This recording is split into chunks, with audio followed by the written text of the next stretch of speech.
వివరంగా చెప్పుకోవచ్చండి ఇక్కడ. రైట్. ఆ రోజు ఏం జరిగిందంటే థియేటర్ మేనేజర్ నాగరాజు 2వ తేదీ సాయంత్రం 5:35 నుంచి 5:40 వరకు ఏసీపీ కార్యాలయంలో దరఖాస్తు చేశారు. తర్వాత ఎస్హెచ్ఓకు దరఖాస్తు ఇచ్చారు, లేఖ ప్రతిని ప్రదర్శించారు. ఇది ఎప్పుడు 2వ తారీఖు జరిగింది. అసలు మొత్తం ఏంటి సినారియో మొత్తం గురించి పోలీసులు చెప్పిన మాటలేనా ఒకసారి మనం చూద్దాం. లైన్ టు లైన్ మనం దాన్ని అబ్జర్వ్ చేసే ప్రయత్నం చేద్దాం. సో ఇక్కడ మనకు చాలా క్లియర్గా అర్థమవుతున్నది. ఇవన్నీ వీడియో ఫుటేజ్లు చూస్తే ఈ వీడియో ఫుటేజ్ ఆధారితంగా పక్కాగా ఈరోజు బెయిల్ పిటిషన్ పైన హైకోర్టులో మూవ్ చేసిన తర్వాత బెయిల్ రద్దు చేయాలని మూవ్ చేసిన తర్వాత పాజిటివ్ కనుక ఈరోజు పోలీసులకు సంబంధించి వర్షన్ కనుక వస్తే ఈ వీడియో ఫుటేజ్లు ఉన్నాయి చాలా క్లియర్గా. పోలీసులు ఈ వీడియోని నిర్ధారించేసారు. ఇంతకు మించి ఇంకా ఆధారం ఏమి ఉండదు. సో ఇవి కనుక అప్రూవల్ చేసి బెయిల్ కనుక క్యాన్సిల్ అయితే వెంటనే సాయంత్రానికి అల్లు అర్జున్ మళ్ళీ అరెస్ట్ చేసే అవకాశం ఉన్నది.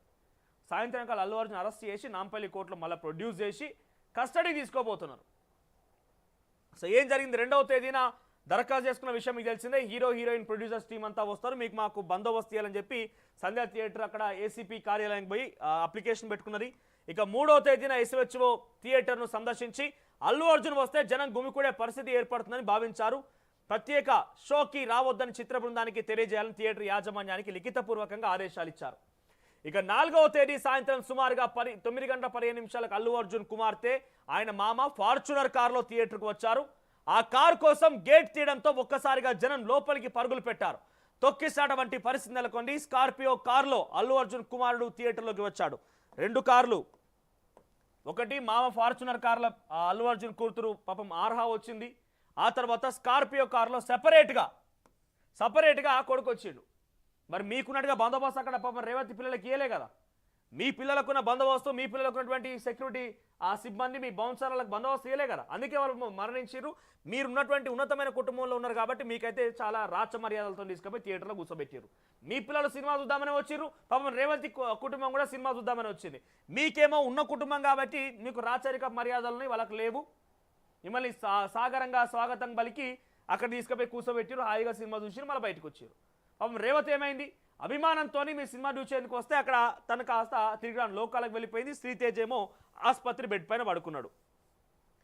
9:25 రేవతి మృతురాలు తన కుమారుడు శ్రీతేజ్తో కలిసి థియేటర్ గేటు నుంచి లోపలికి వచ్చారు. ఇక అప్పటికే అక్కడ జనం కిక్కిరిసి గందరగోళం నెలకొనడంతో ఆమె భర్త కుమార్తె వేరువైపు వెళ్లాల్సి వచ్చింది. రేవతి వారి కోసం ఆందోళనతో ఫోన్ చేస్తూ కనిపించారు. 9:28 నుంచి 9:34 వరకు సమయానికి Musheerabad metro station RTC cross road Sandhya theatre వరకు Allu Arjun car sun roof నుంచి పైకి లేచి నిలబడి జనానికి అభివాదం చేస్తూ వచ్చారు. మొదటి రోజే చెప్పిన నేను అక్కడ ప్రత్యక్ష సాక్షులకు సంబంధించి పోలీసులు సందర్శించినప్పుడు వాళ్ళు చెప్పింది ఏంటంటే ముషీరాబాద్ మెట్రో స్టేషన్ ఎక్కడ ఉంటుంది, RTC cross road Sandhya theatre ఎక్కడ ఉంటుంది, సుమారుగా రెండింటికి మధ్యలో మీకు అది కూడా చూపిస్తాం. ముషీరాబాద్ మెట్రో స్టేషన్ నుంచి ఇక్కడ వరకు అంటే సుమారుగా కిలోమీటర్న్నర ఆ ప్రాంతం మొత్తం కూడా అదంతా అక్కడ సన్ రూఫ్ ఓపెన్ చేసి అక్కడ నుంచి ప్రారంభించేసిండి ఆయన.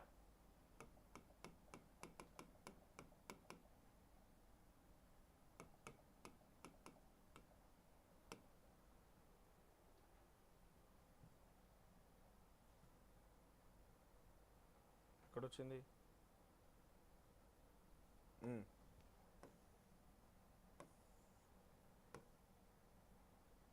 ఇది ముషీరాబాద్ మెట్రో స్టేషన్.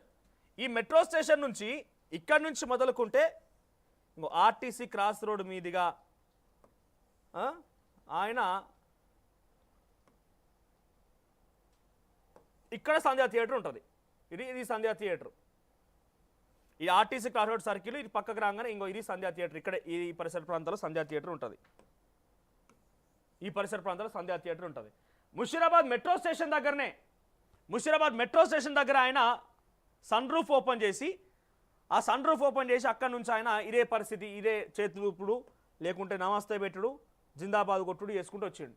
ఎక్కడ ముషీరాబాద్ మెట్రో, ఎక్కడ సంధ్యా థియేటర్ చూడండి. ఇక్కడ ముషీరాబాద్ మెట్రో స్టేషన్ ఉంటే ఇదంతా కూడా ర్యాలీగానే వచ్చినట్టు ఆయన.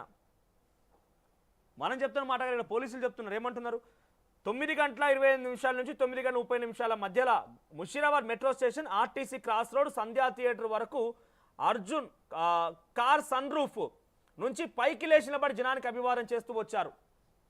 స్టీల్ వంతెన, మెట్రో స్టేషన్ ఇతర థియేటర్ల నుంచి జనం ఆయన వైపు పరుగులు తీశారు. ఇక్కడ నుంచి వచ్చినటువంటి జనం వీళ్ళంతా కూడా చుట్టూ గుమికూడిరు. ఇక్కడ నుంచి ఇక్కడ దాకా మొత్తం ర్యాలీగానే వచ్చినట్టు ఆయన.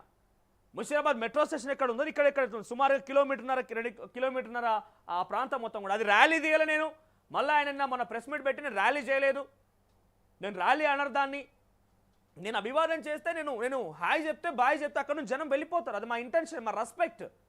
నీ రెస్పెక్టే చూసినావు కానీ పాప మా పిల్లల ప్రాణం చూడలేదు నువ్వు. నీ రెస్పెక్ట్ చూసినా కానీ జనం పడుతున్న ఇబ్బంది చూడలేదు నువ్వు. నువ్వేదో నీ యాటిట్యూడ్ చూపిద్దాం అనుకున్నావు కానీ అక్కడ జనం పడుతున్న ఇబ్బంది గమనించలేదు. ఆయన ప్రెస్ మీట్లో కూడా ఎంత యాటిట్యూడ్ అని అంటే ఇంకా ఏదో నవ్వుతున్నాడు. ఆయన ఇచ్చి ఆయన ఎందుకో తలగొక్కుంటున్నాడు, ఏదో చేస్తున్నాడు.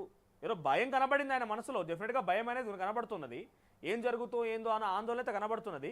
కానీ దాంట్లో కూడా కొన్ని ఆయన ప్రవర్తన చూస్తుంటే చాలా ఆశ్చర్యం వేసింది. ఇక నెక్స్ట్ ఏంటిది, 9:35 సమయంలో అర్జున్ దాదాపుగా 40-50 మంది వ్యక్తిగత సిబ్బందితో థియేటర్ మెయిన్ గేట్లోకి ప్రవేశించారు. 10 నిమిషాల సమయం ఇక్కడ నుంచి మొదలుకుంటే అక్కడ దాకా, ఇక్కడ 5-10 నిమిషాల సమయంలో అక్కడ చేరిండు. 9:30 నుంచి 9:40 మధ్యలో థియేటర్ లోయర్ బాల్కనీ దారి తీసే గ్రిల్ గేట్ మార్గం పైన జన ప్రవాహం పెరిగింది. ఈ క్రమంలో గ్రిల్ గేట్ విరిగి తొక్కేసాడు దారి తీసింది.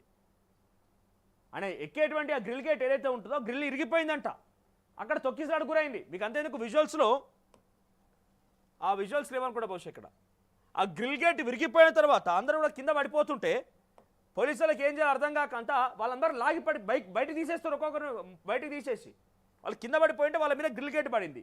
దాని మీద జనం అటు నడుస్తున్నారు, పరుగులు పెడుతున్నారు, బాగా జనం ఎక్కువ అయిపోయారు. 9:40 సమయంలో అర్జున్ కార్ దిగి బయటకు దిగి వచ్చారు. ఆయన వ్యక్తిగత భద్రతా సిబ్బంది అప్పర్ బాల్కనీ వెళ్లే మార్గాన్ని తమ ఆధీనంలోకి తీసుకొని అర్జున్ పైకి తీసుకెళ్లారు. ఈ క్రమంలో అప్పర్ బాల్కనీ మార్గం కిక్కిరిసిపోయింది. అప్పర్ బాల్కనీలో ఉన్న అర్జున్ తన సీట్ దగ్గర నిల్చొని ప్రేక్షకులు అభివాదం చేశారు. అతడిని చూసేందుకు లోయర్ బాల్కనీలోని జనం ఉత్సాహం ప్రదర్శించారు. ఈ క్రమంలోనే లోయర్ బాల్కనీ నుంచి అప్పర్ బాల్కనీ పైకి ఎక్కేందుకు కొందరు ప్రయత్నించడంతో ఆ వైపుగా రద్దీ పెరిగింది. లోయర్ బాల్కనీ అప్పర్ బాల్కనీ మొత్తం ఉంటే అప్పర్ బాల్కనీ వైపు ఆయన వెళ్తే లోయర్ బాల్కనీ నుంచి ఆయన చూసేందుకు కింద నుంచి మీదకి ఎక్కుతున్నారు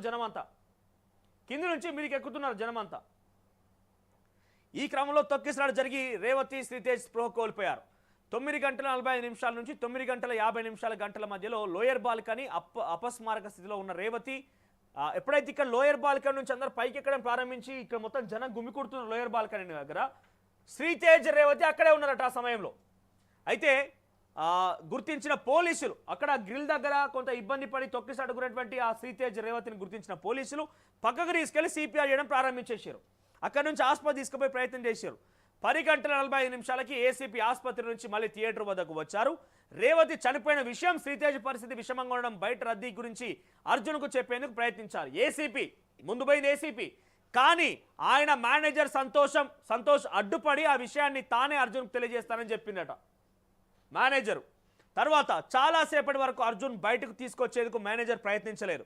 సుమారుగా 11:45 గంట పట్టింది. అప్పటికే 10:45 చెప్తే 11:45 తర్వాత ఏసీపీ నేరుగా అర్జున్ వద్దకు వెళ్ళి పరిస్థితిని వివరించారు.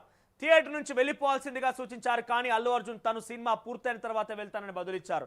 దానికి ఒక ఉదాహరణగా ఒక వీడియో ఏం కనబడుతుందని చెప్పిన ప్రెస్ మీట్ ఏంటిది, నేను కొంతసేపటికే వెళ్ళిపోయానని చెప్తున్నాడు.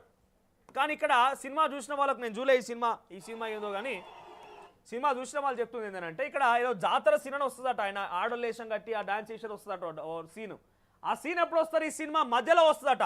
ఇక్కడ సినిమా మధ్యలో వచ్చే సమయానికి ఇంకా ఆయన అక్కడే ఉన్నాడనంటే తొందరగా వెళ్ళిపోయినా కాసేపటికి వెళ్ళిపోయినా ఎట్లా చెప్తున్నాడు ఆయన దీని నుంచి బయటపడేందుకు చాలా ప్రయత్నం చేస్తున్నాడు. నేను అక్కడికి పర్మిషన్ తీసుకొని పోయినాను ఒక మాట, ఆ తర్వాత అక్కడ నేను అభివాదం చేయలేదు, నేను చాలా దూరం నుంచి ప్రొసెషన్ కాదని ఒక మాట, నేను సినిమా స్టార్ట్ అయిన కొద్దిసేపటికే వెళ్ళాను ఇంకో మాట. మిజులాంటి ఇక్కడ కనిపించేటువంటి ఫోటోలు ఇక్కడ మీకు కనబడుతున్న వ్యక్తి అల్లు అర్జునే. ఆయన ఆ సీన్ జరిగేది హాఫ్ ఆఫ్ ద సినిమాలో వస్తుందంట ఆ సీను. ఆయన ఆ సమయంలో అక్కడ లోపలే ఉన్నాడు.